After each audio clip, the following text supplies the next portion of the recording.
So today is the last day of the 7-day talk, and the topic is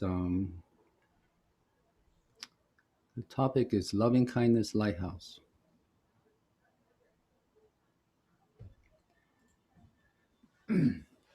So to me, this loving kindness lighthouse kind of summarize everything I have shared, everything. Okay, and that, I mean, for example, if we look at the first diagram, the mindfully centered approach, it really covers all of that. That one phrase, that I am a loving kindness lighthouse, it covers this entire diagram in my mind. So this entire diagram, again, mindfully centered approach, um, was developed over 5 years ago, and the goal was to come up with the approach rather than a protocol or a system or a set of techniques or um, yeah. So instead of doing that, I want an approach. Yeah, I want a principle centered approach that I can use to address as much um, events or encounters in my own life and in the clinic as well. So this is what I use right now in the clinic. Today I saw 4 patients, um, and this I use the same approach. Um, so this approach is based on channels. So we all have 14 channels, um, and these 4 channels can be either in fight and flight, in rest and heal, sleep mode, or pause and dissociation. This is what we talk about the first day. And I have on the Zoom side, there's a chat window. If you look at that, there's a little link, and that link actually links to a Google Drive that has all the slides and all the MP4 recordings for all the talks. So today's talk will be up in about maybe an hour or two after the end of the meeting. So our channels can be in 4 modes. And channels are ever changing. They're electrical in nature. They change instantaneously. They have to, right? If I'm walking down the street and all of a sudden, a dog came loose and started charging at me, I'm better being in fight and flight mode, right? And if the dog somehow got me, pull me down, and it's biting on my throat, I better be in pause mode. My heart rate needs to be way down. My blood pressure needs to go way down just to save a few precious moments in case, I can be rushed to a hospital and saved um, from death. So all my energy needs to do that.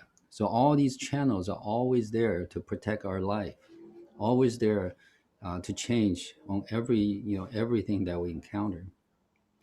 The issue is we get into a fight and flight situation, or we get into a pause situation or dissociation situation, and we don't come out of it. you know um, in this modern society, when we get hurt, either physically or emotionally, we're checked based on a list of criterias, MRI, X-ray, some kind of a evaluation. And if we pass, then we're fine. By all medical standard, we're okay.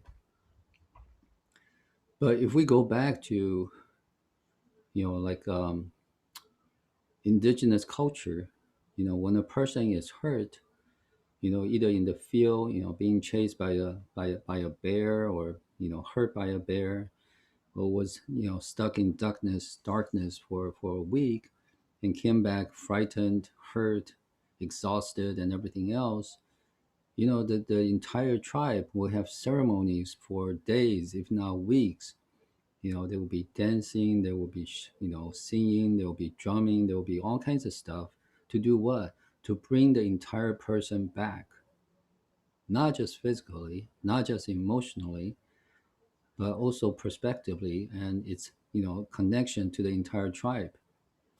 Because when we're in fight and flight, we disconnect from a lot of stuff. When we're in pause, we disconnect from a lot of stuff. Okay. So this entire diagram is my effort to have something that I feel comfortable with. to make sure that I cover as much ground as I possibly can, because I do see my patients as my parents, and I wouldn't treat my parents any other way. So channel is the front end center. That's, it's what I based on. Channels are feelable by our hands. Our hands can feel how our channels flow.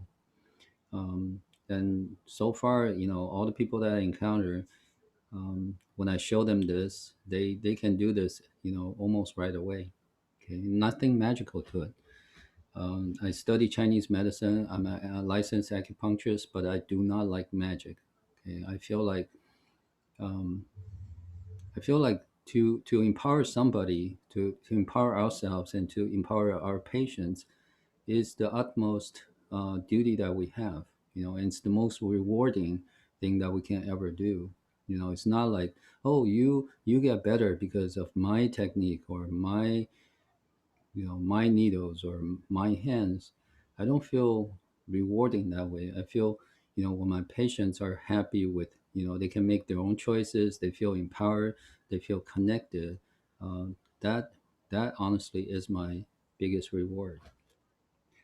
So this diagram covers, what can affect our channels. The physical condition, emotional condition, our perspective in terms of sympathy, empathy, and compassion, in our sense, whether we have a purpose or not, and whether we can connect to loving kindness or unconditional love or not.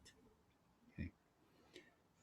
Um, and if you notice, there are bidirectional arrows in between each of these boxes, um, and, and we all know this intuitively, right? We know, like, if I have emotional issue and it affects something, and eventually it's going to affect my physical state.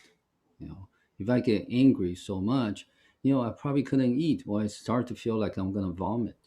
Right. Um, so chronic things, for example, if I sprain my ankle and it's actually never healed, it's going to affect my channel flow, and it's literally going to affect how I feel emotionally. I'll probably be more scared, or just feel more angry all the time because something is not moving correctly in my body. Okay. So when a patient comes in, whatever state they're in, all these things are taken into consideration: physical states, emotional states, perspective states. Especially sympathy. Right? Does the patient feel like, there's injustice everywhere and life is not fair, and he or she feels like you know, being a total victim. As a victim, there's a victim by definition has no choice, no power, and no power, no healing. No power, just can't go anywhere without power, right? So what a victim has, if we push ourselves to the deepest end of being a victim, what we will have is what's called um, righteous anger. The righteous anger is tremendous force, but I wouldn't call it power. It's not empowering. Righteous anger destructs, right? Righteous anger, get us to a state where we feel like we can destroy anything without regard. We can go and wipe out entire village. If we feel that's we're so righteous. Righteous anger to me is a destructive energy. It feels like energy. It feels like very powerful, but it's very, very destructive. Um, so we don't want that. We don't want to feel like a victim to and being pushed to a certain stage, and all of a sudden we blow up. And in that blow up, we basically blow ourselves up and everybody and everyone around us up, right? And that is not constructive. That's not how we want to heal. So this diagram, again, I spent 5 years on this. I was inspired by somebody, then I get started. It wasn't look like this at all in the very beginning, but over a 5 year period of time, I will look at this, I will experiment, I would take my experience, I will reflect on them, then I will refine this diagram, and this is my most current version. It has been staying like this for maybe close to 3 years. And so far, I've been using this in my clinic with good success. Um, and I would like to share this with you. Today this diagram in my mind is mine. Why? Because I've spent time on this. I really reflect on this. I really try to follow all the principles in this diagram. And I really would like, and I really hope that this can be yours as well. If any part of this resonate with your heart, try to integrate it into your experience, into your life, into your set of principles. At the end, your principles or approaches may be exactly the same as mine, but it will be yours. I don't see any part of this is mine personally. um, because I do feel like all these things are gifts, and the only way I can sort of keep using these gifts is if I share. So that's essentially the reason for the 7-day talk. And please, grab a piece of paper or something, just start drawing this. And see, if you're good at drawing, make them into pictures or diagrams or anything you want, right? Try to fit this into your life. Think of cases where you feel like, I am this way or that way, or my loved ones are this way or that way, and see if you can have a better view of the situation. Okay. So today we only have one slide, and here it is. Okay. Lighthouse. So this loving kindness lighthouse.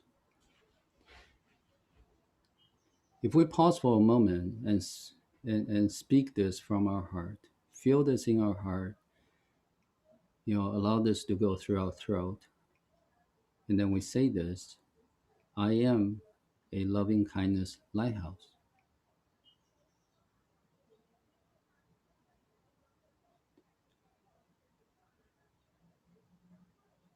If we take 3 seconds or 5 seconds to say this and to feel the power of this, many of us will observe that there's something changing in our body.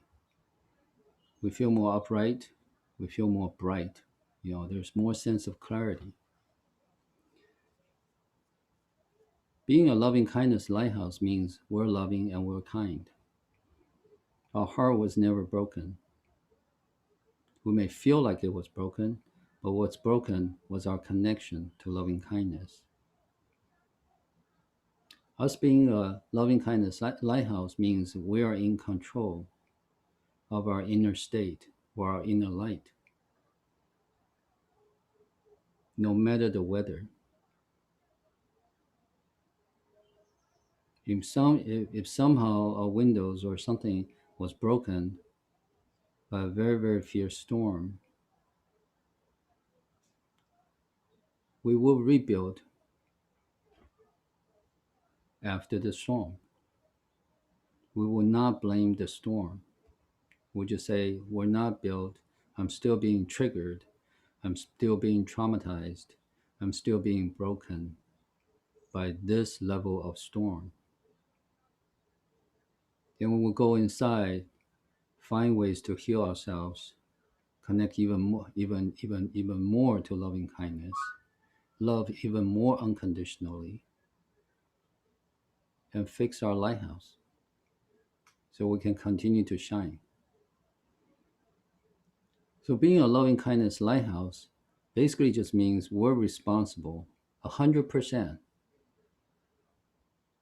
for our inner state right now, on every moment. No matter if we have broken childhood, abusive childhood, you know, violent childhood, or we have gone through abusive relationships, we've been betrayed, or we have killed people, or we have abused others.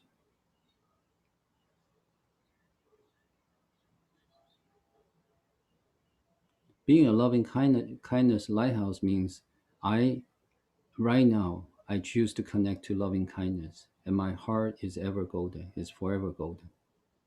Even if I committed unthinkable sins, or even if unthinkable sins were done to me.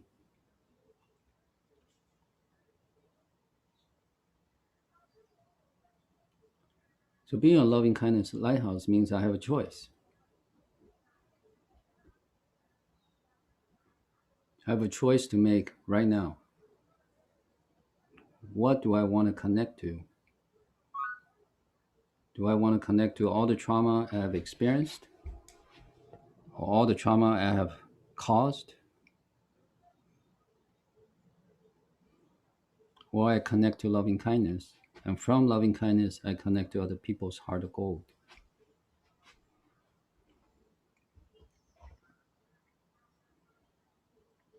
Being a loving kindness lighthouse means at any time, any day, any situation, I can choose to do that. If I have cancer right now and I have 3 months to live, what can I do that's most empowering for me? What can I do that continue to fulfill my sense of purpose? If I know I only have 3 months to live, what can I do to do that? I can be a loving kindness lighthouse.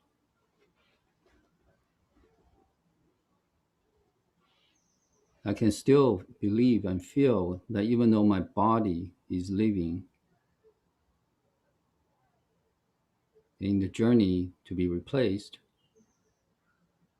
my heart is ever golden, and I still have a choice. I can still choose to connect my heart of gold to loving kindness, to unconditional love, to God, to Jesus, to Buddha, to universal energy.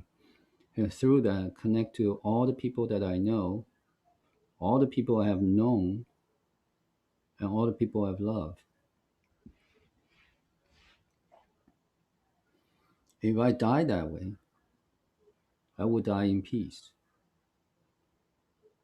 And everybody I care about, all the people I never know, all the people ever know me, will have peace as well. And to me, that will be a tremendous, tremendous purpose. I've done myself and everybody around me a tremendous service.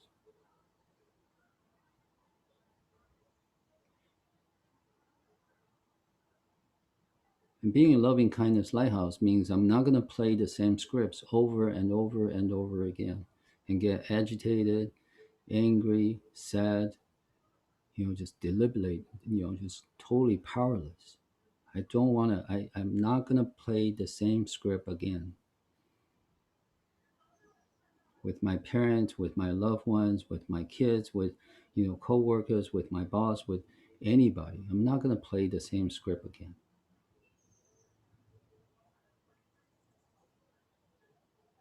Being a loving kindness lighthouse means I'm not going to connect it to other people's behaviors, which are ever changing, but it's so, so agitating to me. When I connect to other people's behaviors, I have a lot of expectation on me and on others.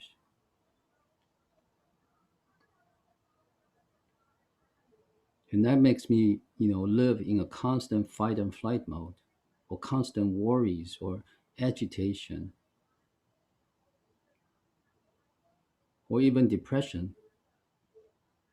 If I feel that, other people's expectation on me, I can never ever fulfill it. Being a loving kindness lighthouse means I am my own person. I love myself unconditionally.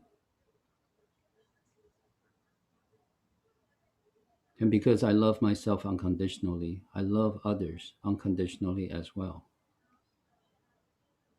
Because if I can love unconditionally, that means there is no condition. So to love myself or anybody else is exactly the same. It means I have a very, very good boundary.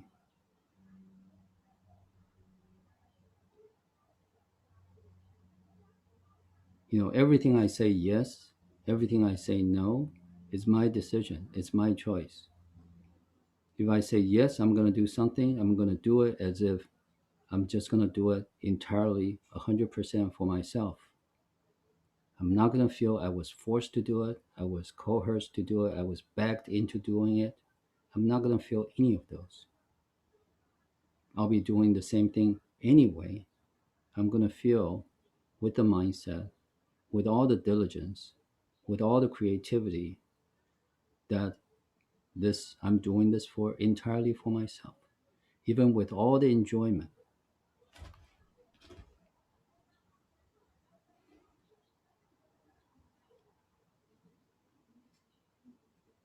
And being a loving kindness lighthouse means we're going to take care of ourselves, take care of our bodies, take care of our emotions,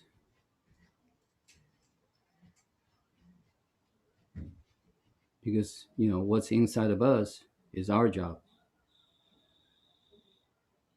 We're going to exercise our choice when we buy food, cook food, and eat our food. We're not going to follow some trendy diets or something like that.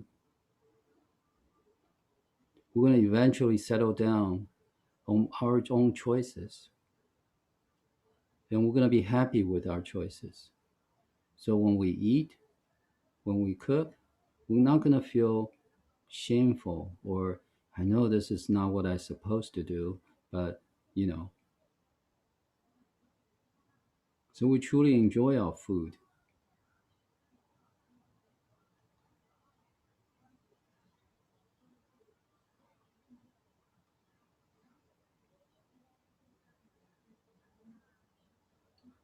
So there are so many aspects of just being a loving kindness lighthouse.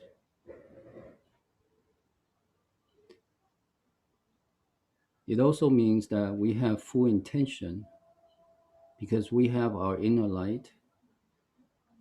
We would love to share it with people who are seeking, people who have been in the dark or even in the darkness or even in the darkest darkness,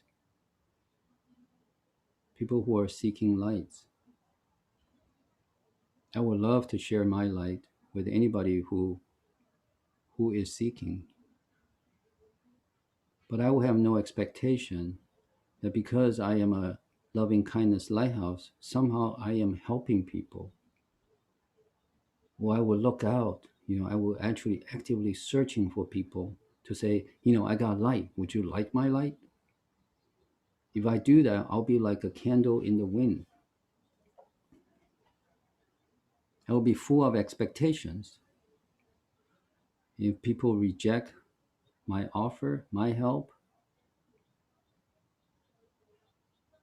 my care, my expectation, they'll probably feel depressed or anxious or even angry or feel this is unjust or how come people are just flat out stupid. So being a loving kindness lighthouse is like I have light and I have full intention for other people to see my light so I can share it with them, but I will have no expectation. Just like a true lighthouse, right? Whether there's boat coming by, or the ships, seeing this light, or the ships seeing this light and following this light, it doesn't affect the lighthouse.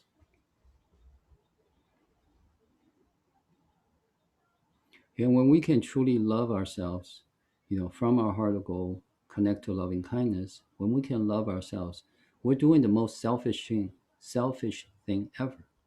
Loving ourselves is the most selfish thing. And at the same time, it's the most unselfish thing at the same time. Because if we can truly love unconditionally, or at least we'll go in that direction and get as close as possible that we can, we'll be taking care of ourselves and others all at the same time. because that's what unconditional means. When I love myself unconditionally, I will love all beings unconditionally, if I could ever achieve that state.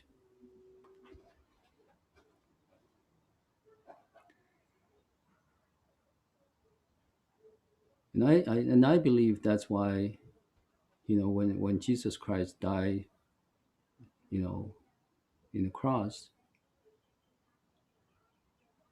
this is the message that he left us. I'm not I'm not a Christian, but Jesus' story touched me deeply, and I want to learn from him. When he was on the cross, he had betrayed disciples. He had soldiers, that was hurting him, shaming him, but he continued to love unconditionally. He doesn't judge. He didn't judge. He chose, or he made his choice. He used his full choice to continue to love unconditionally.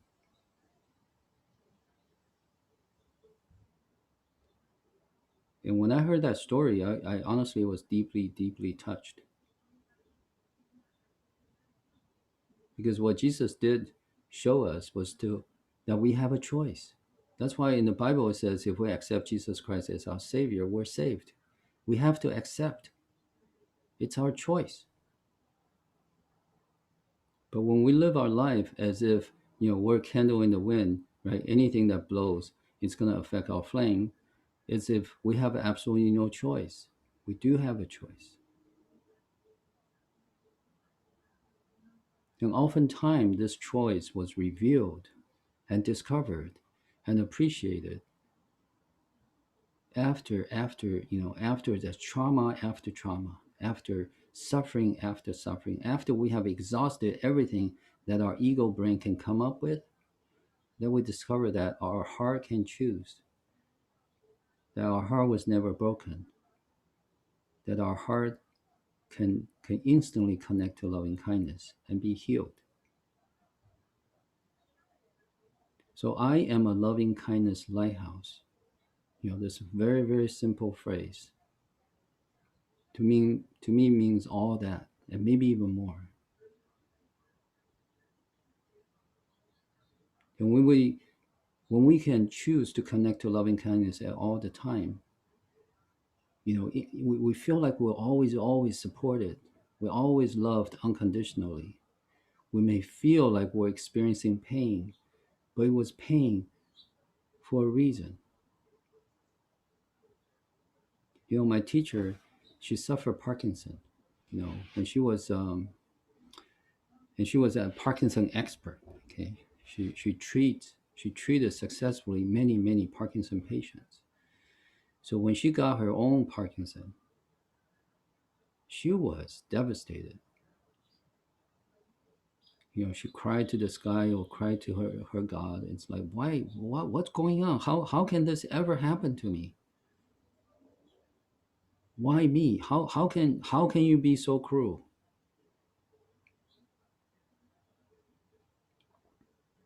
And when she finally came out of Parkinson, when she finally recovered herself, she knelt on the floor and cried. At that time, she knew God was suffering with her all the time, all along. Whatever suffering she had, God had it.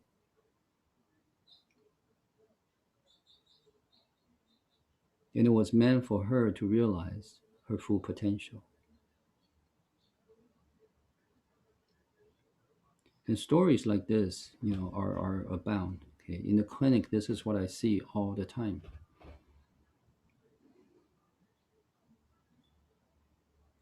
So, this is my hope that you will give this a try. Okay, I don't ask anybody to believe me. I like everybody to try it, to experience it yourself. To try to do this for 3 days, for a week. If it works, do it more. If it still works, integrate it into your principles, into your life, and continue to do it. I am a lighthouse. I am a loving kindness lighthouse in any situation.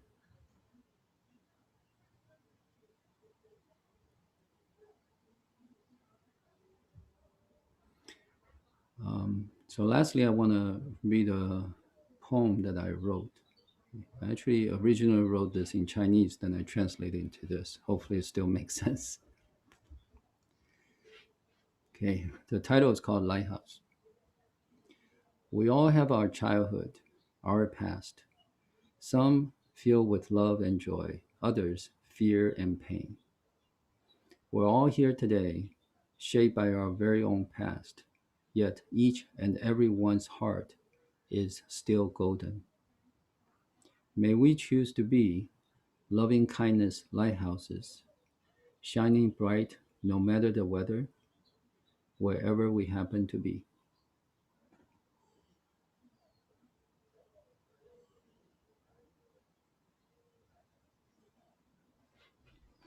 Okay, with this, I'll end my talk for the time being. Um, and I welcome, everybody to share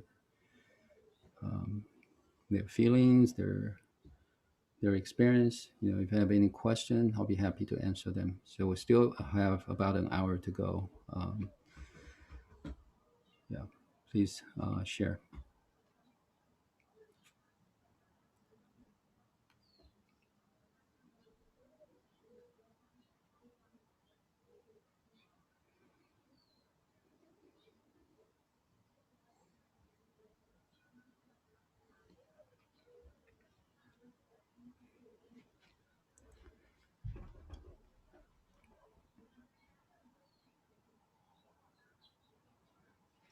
Okay, if not, let me share a bit more. Oh, somebody is coming up. Well, it's too late. I wanted to say I love you, but I would rather hear you speak. You're gonna what? I'm sorry. I said I'd rather hear you speak. I was only gonna say I love you. Okay, thank you. I did.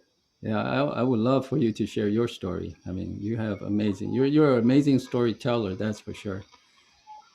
Well, I'm gonna cry because I wanted to hurry home so I can hear it in peace.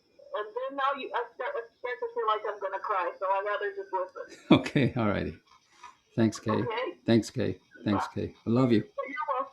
Yeah, I I love love you you. too. Yeah. So Kay is a tremendous friend of mine. We met maybe, I don't know, maybe four, five, six times. Um, but we share, our views of being a loving kindness lighthouse together. And that, that's really touches our heart together. This is probably, I don't know, maybe 2 years ago. Um, and we probably haven't met each other for 2 years. But we can feel each other's heart. Okay, being a loving kindness lighthouse is not, can be very alone, but we're never lonely. Because when we connect to loving kindness, we're connected. you know, and we can never ever be lonely. No matter how dark, we feel we're in. You know, in fact, to me, once we're a loving kindness lighthouse, once we have light, we will naturally choose to be where, the darkest place is, because we will start to have a sense of purpose, a sense of gratitude, a sense that I want to serve, a sense that I want to share. I want to share my light with the world, not through expectation, not through like, take this light, or if you don't have this light, you're going to be doomed. No, because in loving kindness, there's no space and there's no time constraint. We'll be forever patient. We will not feel like, okay, if my kids don't get well, within 3 days or 3 months or 3 years, their life is ruined. We wouldn't feel that at all. we'll just continue to love them, to support them. We'll just, continue to love ourselves, so we are ready, when we are needed, when we're reached out.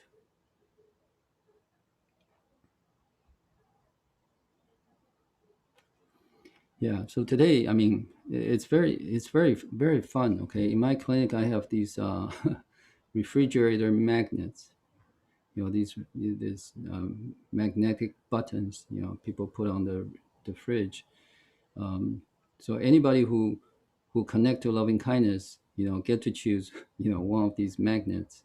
Um, and I've given out many magnets. Um, and once in a while, we exchange texts or something like that, and just, one simple phrase, like loving kindness lighthouse, and we go hoo hoo,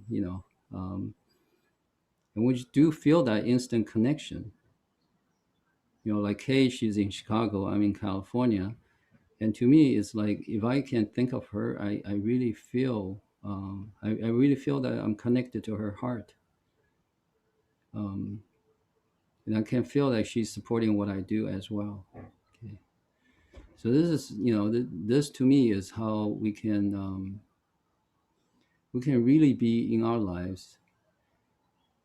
And a lot of times when we choose the path to serve, to cultivate ourselves, to stop, this cyclic, sense of suffering, we do feel that we are alone. Like, nobody is going on this journey with us, and none of my family understands. Most of my friends just laugh at me. We do feel that, I'm going on this path all by myself, but we're not at all.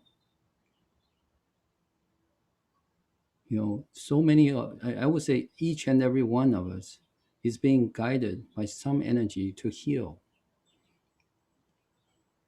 I honestly feel that the entire universe has been conspired to heal each and every one of us, but it couldn't heal us. It can only provide, you know many things, some in the form of severe trauma, to wake us up. And many of my patients, after they're healed, they connect back to loving kindness, they restore their connections. The first thing they say is, oh my goodness, all these things are gifts. They're just wrapped up in barbed wires. They're so painful, so hard to touch, but they are gifts. And when they see that, life is forever changed.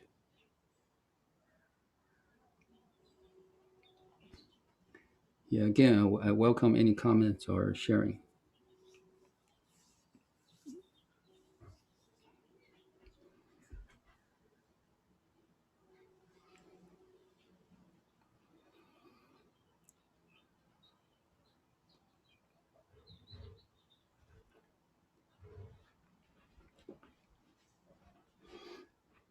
I would like to share. Yes, please, phone. Okay. I can't remember exactly when I firstly heard sympathy free, this phrase from you, but I do remember when I heard it, I was really shocked. And it's something that I have never thought of that way. And actually, in it, break a big frame of my used thoughts that later on that I finally find it doesn't serve me. So since then, I think it has been maybe 2 to 3 years, 3 years maybe, 3 years, or more than 3 years. And when you said this MCA approach is now yours because from your firsthand experience and thoughts, and you hope that it will be one day become anyone's own diagram. And I think I do have a wish that you will be mine someday. And yeah, that's, and actually I know many components in that approach I've been practicing for the past few years, and it really benefits me a lot, um, especially when encounter um, things with family. I think it's for me it's tougher than anything else, especially kids. So I really I think everything happens for a purpose. So everything I heard from you or shared by you, it really has a profound impact to me, and it really brings me to a different different state. I really appreciate it. So maybe one day I'll draw my own diagram. Thank you. Thank you. Thank you. Thank you very much. Um, oh, yeah. Thanks, Feng. I appreciate your companionship for the past at least 3 years. It really means a lot to me. Again, this is not a crowded road, right? To be loving kindness lighthouse, or to get close to that, it does require us to feel that we're connected, no matter what, whether we are being regarded well or not, right? No matter the storm, we just need to be ready. In fact, I really feel this whole thing was actually, my family, my kids, my parents. I also have quite a few hardships, but this diagram, this approach, mindfully centered approach, really get me to be ready. I want to be ready. I don't want to be bitter. I don't want to be depressed. I don't want to be sad just because, when I try to love somebody and I don't feel that they're receiving it, or they're rejecting it so vigorously. I don't want to feel, you know, I am being, ignored, or anything like that, right? So what I discovered was, when I was depressed and sad and mad, or hateful, it's because my love, or the love I had for all my family, for my wife and for my kids, they are completely conditional. If they're happy with me, if they're very, very accepting of my love, then I'm happy. Otherwise, I'm miserable. So once I realized I've never ever loved unconditionally, my life completely changed. From that point on, I really do feel like I have endless amount of power. I'm fully empowered, because when I'm sad or miserable, or feel I was betrayed, right?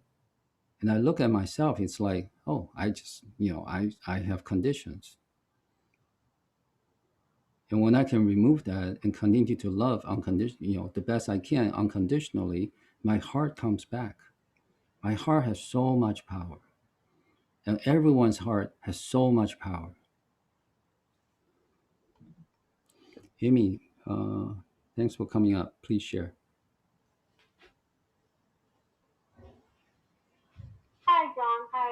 I've been following you and following Leslie for I guess the past couple of weeks. And I just kind of just hearing you guys. I just want to say I really enjoy what you guys have to share. Um, it's interesting that you guys provided me with some clarity in terms of being unconditional. Um, this morning I was listening to kind of your talk of the five archetypes, and then how you guys were talking about, how through Clubhouse, you're able to find people who share kind of the same values or the same feelings as you, right? And then I think, it's really nice that I'm able to find like this Clubhouse kind of where you guys speak about, unconditional love. In the sense that, you know, I think with my family, it's always been. I'm very lucky to have a very loving family. Never really had any kind of hardships. But then, of course, the idea is there's the idea of the conditions involved. And so I think with you guys interject that was providing that idea of unconditional love, that actually really freed me up to really see my family, my friends, and what I can offer really as unconditional rather than having putting some kind of, I guess, condition in that love. So thank you for providing that and showing me that light.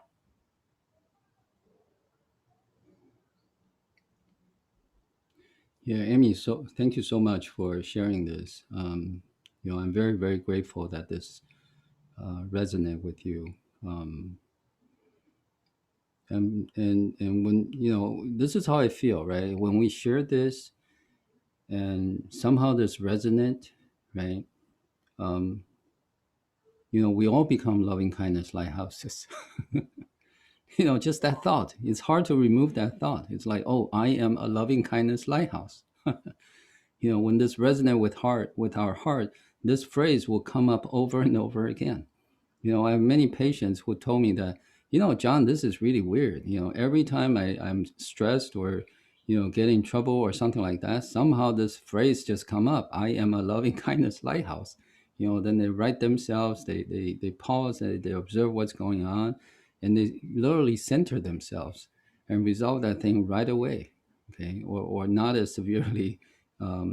Before they would say, I would just go down the drain. Everything goes down the drain because they want to pick up the old playing script. And we all have this script that we play with our families, with our loved ones, over and over and over again. So this one phrase, "I am a loving kindness lighthouse," kind of interrupt that, disrupt that. So all of a sudden, we're playing a different script. We'll be able to pause and observe and then decide and then take our action. So action can be far more in line with our intention. For example, if our intention is to love our family, to our family, be a good union of and good safe place, then our action will be far more aligned when we can, during any kind of a conflict, we can pause, observe, and choose and act. Then we're not reacting. We're proactively doing something that's most empowering at the moment. Um, yeah, thank you so much for sharing, Amy. Yeah, Thank you. yeah, I'm very honored to do what I do. Yeah, Yeah, I want to echo that too because I do have the voice in my head that triggers hit. I do have the same voice of I want to be a lighthouse and yeah, a loving kindness lighthouse. And sometimes the voice is your voice, and maybe in the future it will be my own voice. But I think that it's my voice too. it is Yeah, your voice. It's just in the form of maybe so far it's in the form of mine. maybe. It's your heart resonance. Yes. Only you're already a lighthouse. Yeah.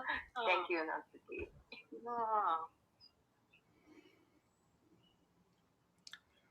So being a lighthouse is like, okay, how big a lighthouse, right? Um, Honestly, we can be one candle light lighthouse, because it really doesn't matter how strong our light is. We can start today. If I'm, um, I literally work with so-called criminals, and they change themselves right away. They become a lighthouse right there, right there, right then. I haven't seen one person. Well, anyway, I to me it's like, how can we? How who are we to judge anybody? When we judge people by their behaviors. And by behaviors, we say, okay, this behavior is not acceptable by social standard. Therefore, this person is a bad person. Therefore, this person is somehow should be discarded from our society. But this person has a heart of gold as well. I have treated so many people who were abused as a child and later on become an abuser as a dad or as a as a partner. Are they worthy of healing? Can they heal? Should they heal? What if they're addicts? Do they still have a heart of gold?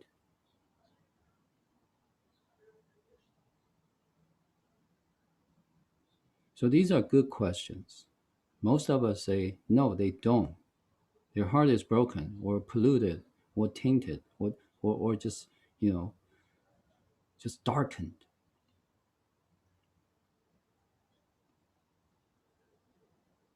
So in our clinic, we don't see that. We see everybody who comes in, no matter what they have done, what they have experienced, they have a heart of gold. What's broken, what's disconnected, what's connected improperly is their connections. Is there a connection to other people's behaviors? Connection to a sense of injustice in the society, in the world? Their sense of unfairness. Why are my parents my parents? Why am I hungry? So when we see people, not by looking at their honestly in the just today I was asked by my patients, like, John, how did you do this? I've seen so many people before. I was in certain programs, I've been in programs after programs for 30 years. What did you just do to me? Why do I feel free now? What's going on here?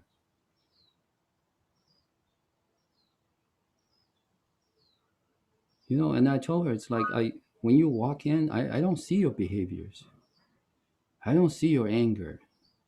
I don't see your anxiety. I don't see your panic attack. I don't see your depression. I don't see your tattoos. I don't see your records of in and out of whatever. I see that you have a heart of gold, that want to be loved and love unconditionally. That's all I see. And I know that heart is still intact. It's still golden. It's still shining like the first day you ever have it. Thousands and thousands of it, maybe even billions of years ago.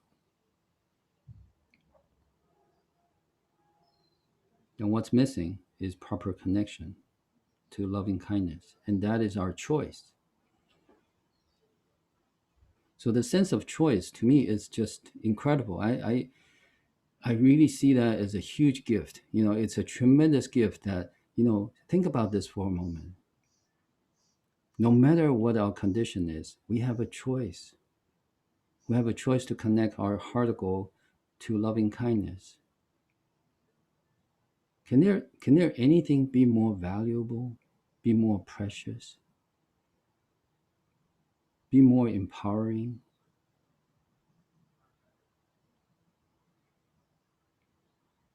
We gotta just hold on to this, this precious choice. And if we do, our life will never be the same. Yeah.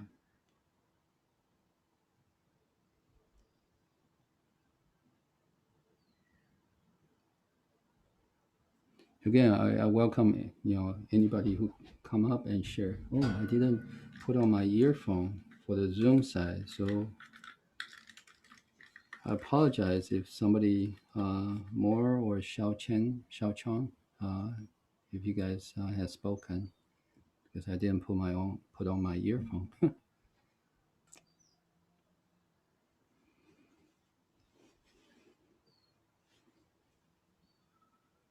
So, hi, John. Can I just share a little bit? Yes, please.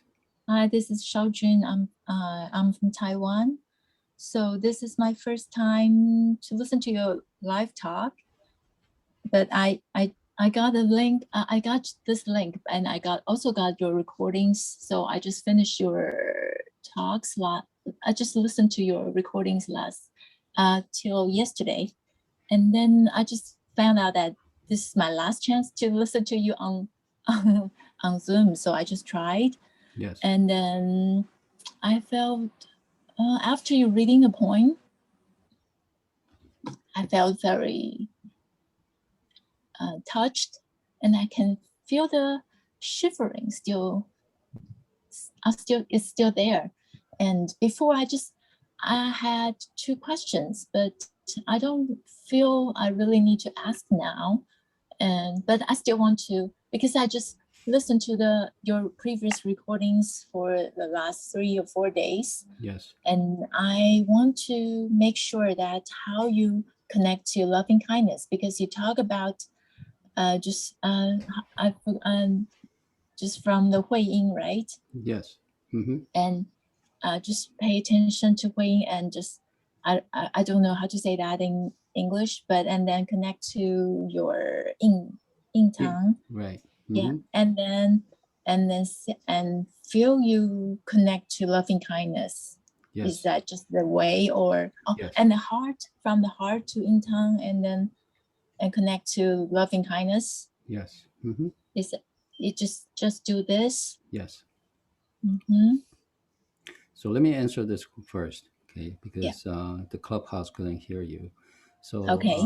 so on the Zoom side, there's a friend. She mentioned that she was actually listening to my recordings, and I really appreciate it. So today was the first time she hear me live, which is very flattering. So she asked the question, and I think she knew this already: is how do we connect to loving kindness? Okay, in the simplest form. Okay, for anybody who has no technical background, right? Who is in bed, or who just honestly, to me, it's like, okay, how do we connect to loving kindness? In the simplest form is just I connect to loving kindness, Mhm. and that's it. Okay, it's almost like a commitment, right? It's almost like a declaration. It's like a declaration to the world. I connect to loving kindness, and then that's it. You will feel the buzz all over your body, and that's it. Mhm. Okay. Okay. To be more technical, for my patients who are dissociated from their body, for example, if they have sexual trauma or violence trauma, they're hugely disconnected to their body. So I will add, the following, right? I will, in the perineum, which is in Chinese medicine, it's the Hui Ying. So Yeah. the perineum get put up a little bit, Mhm. ever so slightly.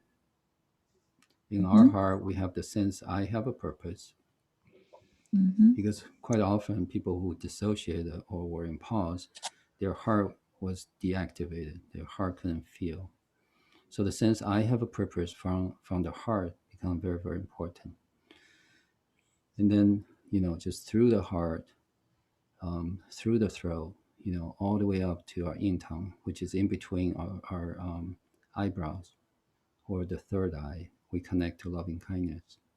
And ideally, through loving kindness, we connect to our parents, connect to our dad, we connect to our mom. A lot of patients refuse. They were furious that I even, say something like that, because their parents were so abusive, etc. And they will ask me, it's like, John, why do I want to do this, for them? I say, you're not doing this for them. You're doing this for yourself. Please give it a shot. You have been suffering for 20, 30, if not 70, 80 years. Can you give yourself 1 minute and just try this? Some people struggle for a while. Most people say yes. 1 or 2% out of, I would say, 1 or 2% of my patients, they couldn't do it, and they say, no, I'm not going to do it. And I said, no, no worry. Whenever you're ready, we need to be ready to be healed. Healing cannot be forced. So when they do, and they connect to their parents who may be abusive, or maybe even have sexually violated them. I got one lady who was repeatedly, basically raped by her dad, for a number of years. Okay? And she was able to connect to her dad this way, and in Spanish, and she would just say, Dad, I love you unconditional. She really did it for 1 minute. To me, it was such an outrageously courageous act to be able to go through all the pain, all the suffering, and still come out and say, I'm going to try it, because healing is far more important than my suffering, or than my hanging on to this hate, or this judgment of right and wrong anymore. You know, so these are, I my biggest reward is I have the front row seat to see people, so outrageously courageous to heal from within. You know, yeah. Thank you, Xiao Chang. Do you have another question? Yeah. Yeah, the second question is, so does it still work if I tap? Because to tap the meridians, or Yeah, even though like my parents, they don't know like this emotional psychological right. aspects, Mm-hmm. but sometimes I just tell them to just tap, or we say 拍打. Can I say 拍打 in tap? Like Yes. Mm-hmm. 心包, but does it still work if they don't know the just like the I want to share about loving kindness to them later, but Yes. yeah. So does that still work? Just tapping meridians? So tapping works, but to me, it's really, to me, this is something that can be done in the background. So ideally, we don't tap. For example, if I'm working with a patient, right? If I'm walking on the street or taking a hike in the field, to me, this is something I just do. I just do this as a background task, right? As I connect to loving kindness. So what I would suggest is for you to connect to your parents this way first. Really feel your own connection strongly to loving kindness. Feel it from your heart, with all your buzzing feelings, right? And just connect to your dad's heart of gold, and just say this from your heart, through your throat, and make that sound. It's like, Dad, I love you unconditionally, in whatever language that you're most comfortable, right? And do the same thing with your mom, with your own siblings. And when you take a walk outside, right, just feel like you connect to loving kindness, and through loving kindness, you connect to everything else. Okay. So my suggestion is not, so in the beginning, the approach was actually heart to heart. It's like I have a heart of gold, and I connect to other people's heart of gold, right? But very quickly I found out like that wasn't really working. That doesn't work, right?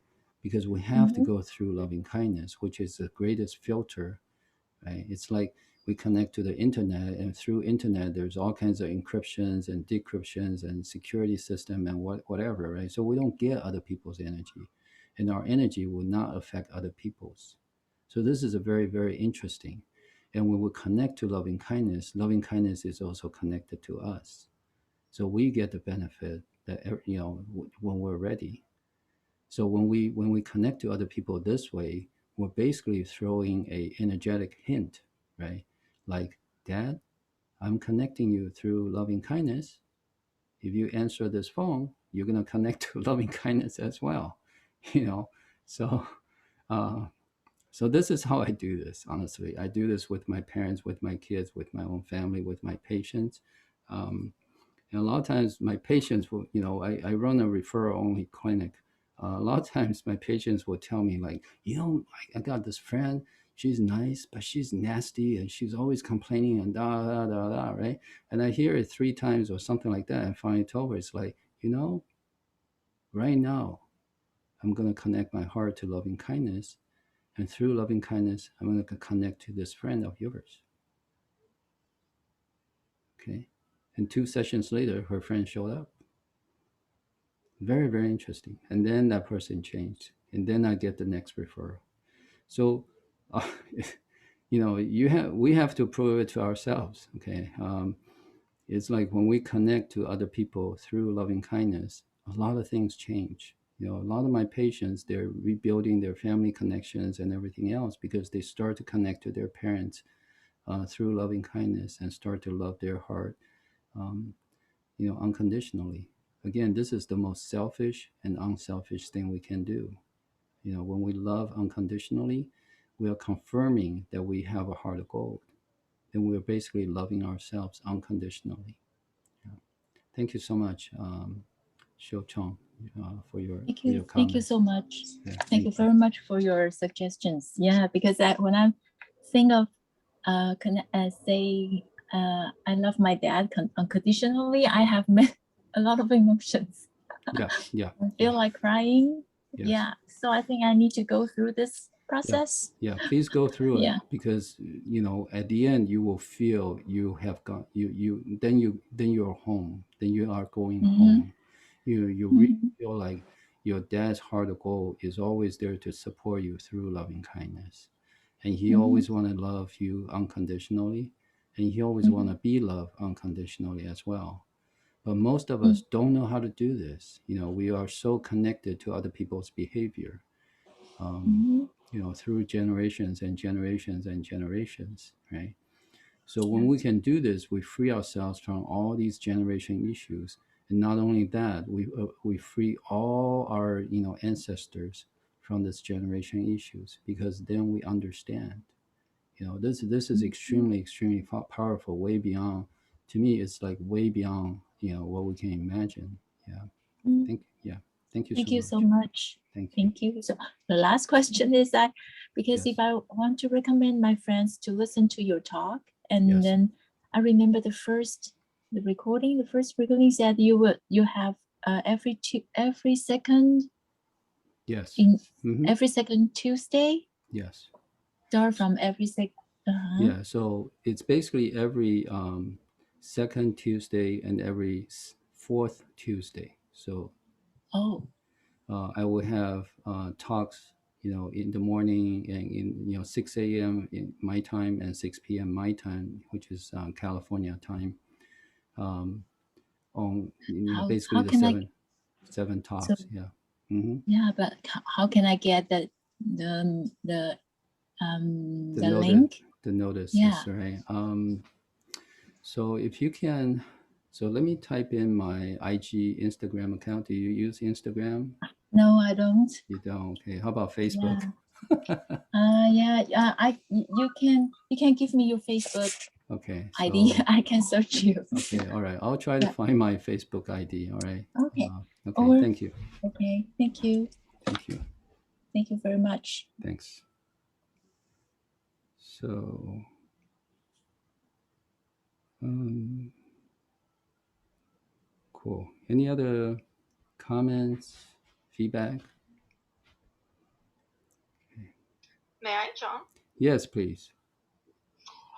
Yeah, I was just thinking we say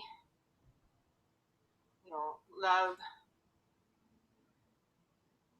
myself unconditionally, or love others unconditionally, but maybe we just say it to remind ourselves. But love is unconditional, right? Um, that's not my experience. Love normally is conditional. Hmm. Many people, at least that's, for example, if my kids are more loved or feel more loved when they do their homework correctly or write their homework neatly, then they will feel like, okay, if I do this nicely better, then my parents love me more. Otherwise they get angry or they get agitated or they're going to discipline me.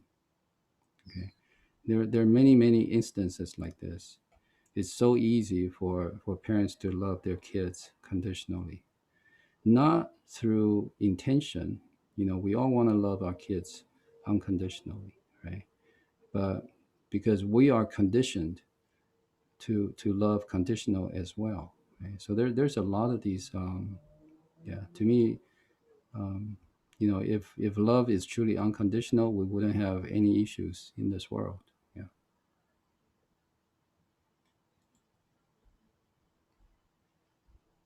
Yeah, well, I mean that's right. That's how it should be, I guess. We're not really we say, I love you, I like myself, but we're not there yet. Yeah. So, but But we can get there, right? We can continue to go there. So yeah, Right, right, yeah. yeah. But I mean, ultimately, love. When we say when we love someone, it's unconditional. Um, so if love makes us Or painful, maybe that's where we would get there. so if love creates That pain, to me that's then conditional. that's conditional. Right. Yeah. Right. Right. It's conditional. That's why there's pain. If it's unconditional, Yeah, there's no pain. Right. exactly, exactly. You know. There could be pain, but there will be no suffering, right? Right. Or there might be pain factors, but we don't have to perceive it We don't have to as suffer. pain. We don't have to hang We on can to it. right. Right. We can do something about it before we get there. Yeah, because unconditional love, in unconditional love, there's no space and time constraint, right? So, Right. so I Right. could be dead, and people can still love me unconditionally, and I can still feel their unconditional love, right? Because in our perception, death separates, or distance separates, or time separates. But in unconditional love, there's no such constraint. So our loved ones, or it's very interesting, right? So we've seen people Yeah. who accept this perspective, even though they're um, like I volunteer in a cancer group for children. I serve their families, right? So when I work with basically Hispanic family who have a celebration called a Day of the Dead, where they're still connected to their loved one who has passed away, right? Their bodies and their feelings and their emotions are totally different than people who don't have this such celebration and connection. Yeah, it is to me it's very very profound. Well, different cultures, right? We're culturally conditioned. Yeah, yeah, exactly, Yeah. right. Yeah, Yeah. Well, I also wanna you know, tell you that I've known you since you started this, your journey, and I see how far you've come, and I'm very happy for you, um, for what you're able to do, for yourself and for others. Yeah, I'm very, yeah, I'm very happy for you, John, yeah, and wishing you all the best. yeah. Yeah, keep up the good work. I will. Thanks, Nusky. So so since Nusky mentioned this, and I know she's a very humble person, I have to say that I'm here today because of her question. Because one of her questions to the teachers, that we're learning from. She asked the teacher, "Do you know a lady in Santa Cruz that specializes in Parkinson?"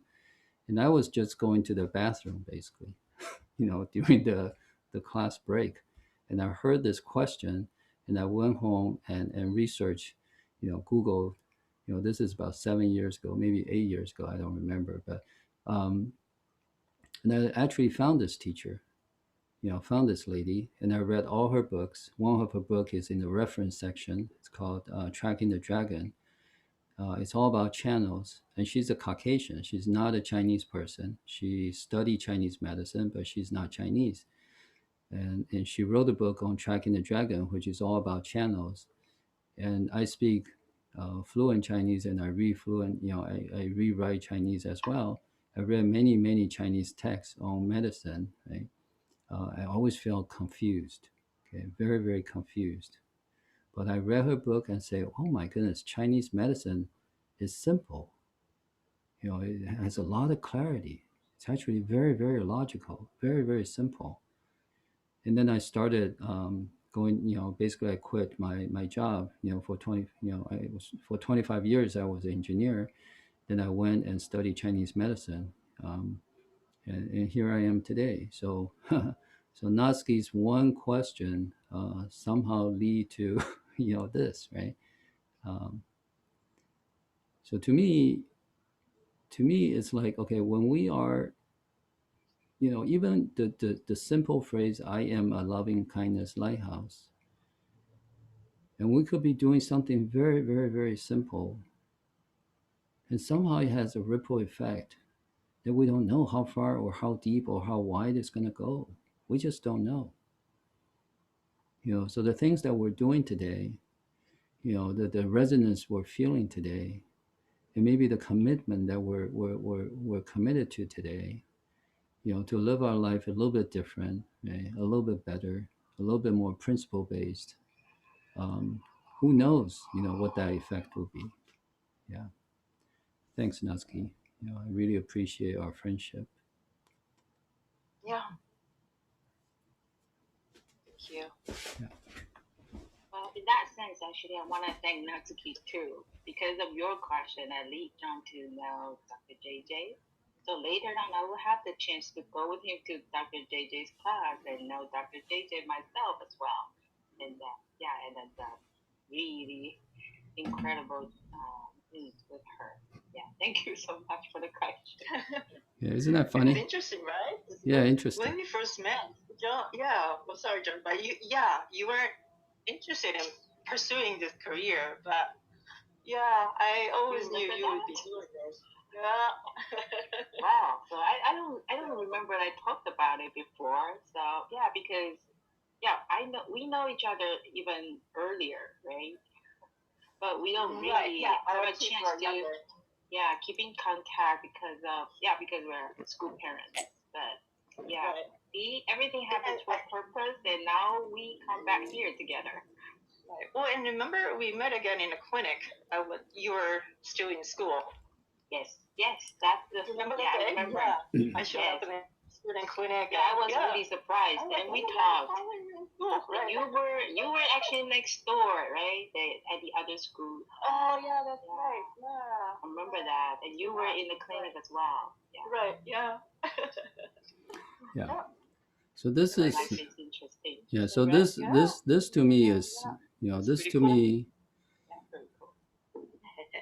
Yeah. So this to me is how why I have this sense that I have a purpose, and that's all I need to know. I don't need to know what my purpose is. I just know I have a purpose. And when I do that, I am curious. When I hear something, I'm naturally curious. It's like, what does that mean to me? Why am I hearing this? And door opens. It's very, very interesting. Um, so being a loving kindness lighthouse to me is the same. Okay, we have a purpose. We have a sense of purpose. Today we may be here. Tomorrow we may be there. Today we may encounter a certain type of weather, and tomorrow may be another kind. And when we respond correctly or properly or empowering, we may change, things to a degree that we'll never imagine. This is very, very interesting, actually. Yeah. Okay. Any other sharing comments? We've got 10 minutes, roughly 10 more minutes to go. Yeah. And I appreciate everybody here because out of the 7 talk series, for both morning and evening, I actually am getting 14 recordings, which I think is really interesting. I've never done this. I actually never listened to my own recordings. I really feel like every time I talk, it's going to be basically completely different. I don't have a script to go by. And and I really appreciate some of this resonate with you guys.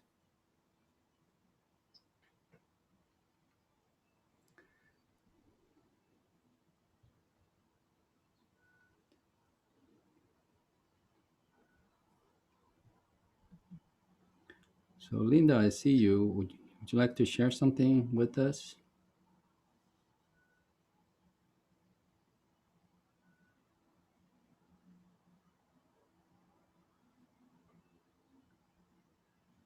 I'm going to invite you if you have something to share, or if you don't mind sharing something. Sorry, I may not have other question. Okay. Just appreciate it. All right. Thanks, Linda. Thank you.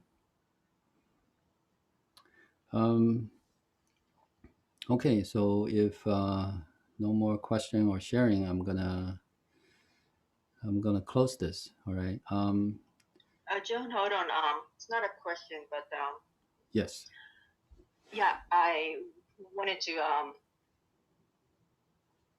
talk to everybody, bring this up. But John has been extremely generous with his time and energy, and if we wanted to contribute, how can we do that? Please let us know. Okay. So I do have. Interesting. Okay. Let me see. I do have Venmo or actually on Clubhouse. Okay, if you can click on my bio or my picture and go into my profile, then there's actually a button called something called give money or something like that. Yeah, and I'll appreciate it. Okay, I'll appreciate any support or encouragement in any amount. Good. Yeah. Thank you. Thank you. Thanks. So on Clubhouse, if you can, join this mindfully centered club. I do plan to have more talks, basically 12 talks total for each for English and Chinese in the next 6 months, basically until the end of this year. That's my, and I'm going to alternate between Chinese and English. For example, this week or this, from past Tuesday to today, it's 6 a.m. my time will be, it was Chinese and 6 p.m. was English. So on the fourth week, I'm going to flip that. Okay, so 6 a.m. will be English and 6 p.m. will be Chinese. And yeah, there's another friend on Zoom said, thanks for your sharing. Your lecture is wonderful. I've learned a lot. Thanks again. Thank you so much. I know you, more. I know you've been staying with me for quite a few days, and I appreciate your feedback. And I think that's about it.